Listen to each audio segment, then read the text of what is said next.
All right, here we go. We're going to come live on YouTube. So if you hear any squeaking in the background, that's just Jonah. She's sweeping up, doing a great job. Thanks, Jonah. All right, so what's our name going to be for this one? How about we call us ourselves? We got to name our paper. Let's go Gary the Cable Guy. What do you think? Yeah. Gary the Cable Guy. All right, coming to you live, Gary.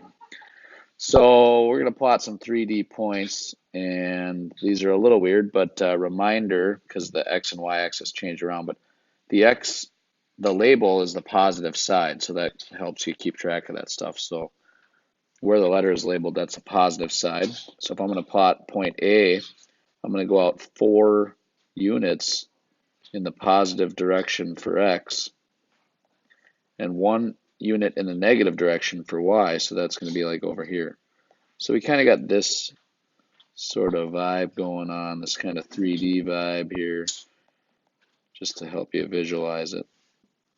Now from that point, I'm going to go in the positive Z direction, which is sort of like straight up, 3 units. So if I mark that on the Z axis, I don't usually do it this way, but 1, 2, 3, it's 3 units up there, but it's not going to be over on that axis. It's 3 units straight up from where I'm at, walking out. I guess like I visualize it as like a little guy walking out. So here's a little guy here or something, a little bunny rabbit. So he's going to hop 1, 2, 3, 4 units in the positive X, 1 unit in the negative Y, and then we're going to go 1, 2, 3 units straight up from there. So our point A is going to be, I don't know, somewhere, this is just an approximation, somewhere right about in there. Okay, that's how the 3D XYZ axis looks. If we do that again for B, we're going to go, we'll use a different color here, we'll go brown. 3 units in the positive X direction again, so we're going 1, 2, 3. 4 units in the positive Y, so that's going to be over here, 1, 2, 3, 4. And then 5 units up, so that's going to be 5 units straight up, 2, 3, 4, 5. So we're going to essentially be, and if I do in my little 3D perspective again, right? Kind of got like a 3 by, what was it? 3 by 4. So we got our 3 by 4. So then now we hop out here. Let's use pink on this one. So we're going to go 1, 2, 3, right? And then we're going to go 1, 2, 3, 4 in the positive direction. And then we're going to go up 5. So 1, 2, 3, 4, 5. So I don't know, somewhere right about in there. Okay. Oh boy, battery. We got to pick up a pace. All right, I'm going to skip C because hopefully you get the point. Let's get to this 3 by 3. So in the 3 by 3, we had labeled the equations 1, 2, and 3. And then we want to pick 2 equations and eliminate one of the variables. So when I look through here and I scan to find which one is the best one to pick, this is a big one for me. I find a variable term that has no coefficient. It's just 1. So now I'm going to eliminate the x. So I pick equations 1 and 2, and I'm going to eliminate x from those equations. All right, so let's see, 1, that's going to be 2x minus 3y minus 5z equals 11, and 2 is just plain old x plus 4y minus 2z equals negative 5. Okay, now I got to multiply the bottom equation by negative 2, to get those to eliminate. So I multiply the bottom equation by negative 2, and that's going to give me, this is why color, it really helps to have different color. So, don't be afraid to bring different colors into a quiz or a test. Negative 2 times 4 is negative 8y. This is going to be a positive 4z. This is going to be a positive 10. So now when I combine those together, I'm going to get my equation number 4. So the x's eliminate, right? Let's do this back in pink here. So the x's will eliminate. The y's, you'll get negative 11. And the z's, we're going to get a minus 1z. And that's going to equal 11 plus 10, which is 21. And so there I have my equation number 4. Okay, now I'm going to take 2 and 3, and I'm going to eliminate the same variable, which was the x. Okay, and organize your problem this way. Organize your solution. Sometimes I look at your guys' work and it's hard to follow. If it's hard for me to follow, it's probably hard for you to follow as well. So we got x plus 4y minus 2z equals -5. And negative 2x minus 2y plus 3z equals -3. And I want to multiply the top equation, in this case, by +2. And that will give me exact opposite x's. So I got 2x, 8y, -4z, and -10. Combine those puppies together, and that's going to create equation number 5. So x's are going to cancel out. Oops, I better keep my color scheme ready. X's will cancel out. The y's are going to give me 6y. The z's are going to give me a minus z. And -10 plus -3 is -13. So let's see here. Now I'm going to take equation 5 and 4 and put those in a little system. And boy, I hope I didn't really make a mistake, because it's a pain in the beep trying to figure out where it is. So we got 4 and 5 here. Let's see. 4 would be, I'll use elimination. Okay, so -11y minus z equals 21. And 5. 6y minus z equals -13.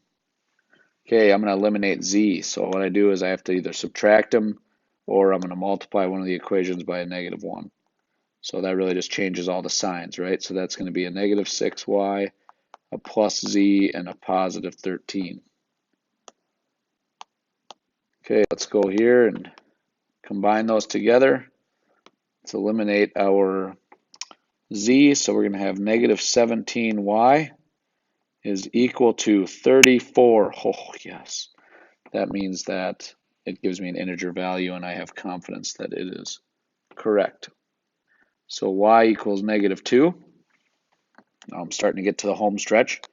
I know one of the values, y is -2. I take that value now, and I put that in for y in either equation. So I'll just put it in there. If I get a -2 times a -11, that gives me a +22. So +22 minus what is 21? That would be a 1. So now I know that z is 1. Okay, so now I know z is 1 and y is 2. So now I'm on the home stretch. I'm going to take those two values and I'm going to plug them in to the original equation for the easiest one to solve for. In that case, it's going to be equation number 2. So when I plug those into equation number 2, and I get -2 for y, that's going to make this a -8. And I put a 1 in for z, that's going to make this a -2. And I want that all to equal up to -5. So that's going to be some number. I'm going to go up here, up above. Some number x minus 10 equals -5. So what would that be? I believe that would be +5.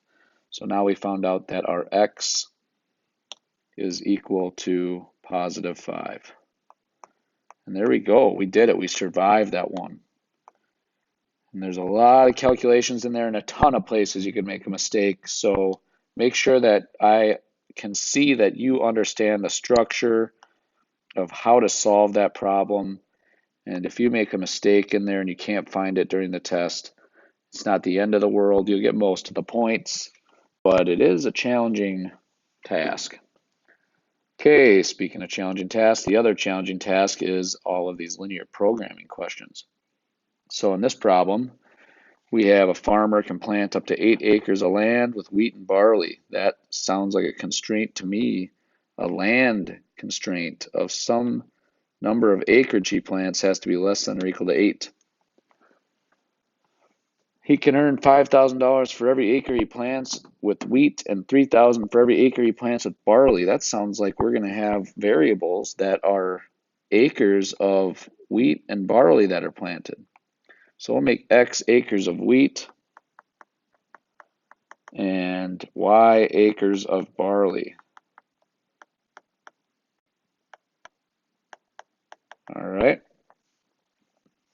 So now his use of necessary pesticide is limited by federal regulations to 10 gallons for his entire 8 acres. So that means that there's a pesticide constraint, and the amount that he uses has to be less than 10 gallons. Wheat requires 2 gallons of pesticide, so that's for every X. That's the pesticide.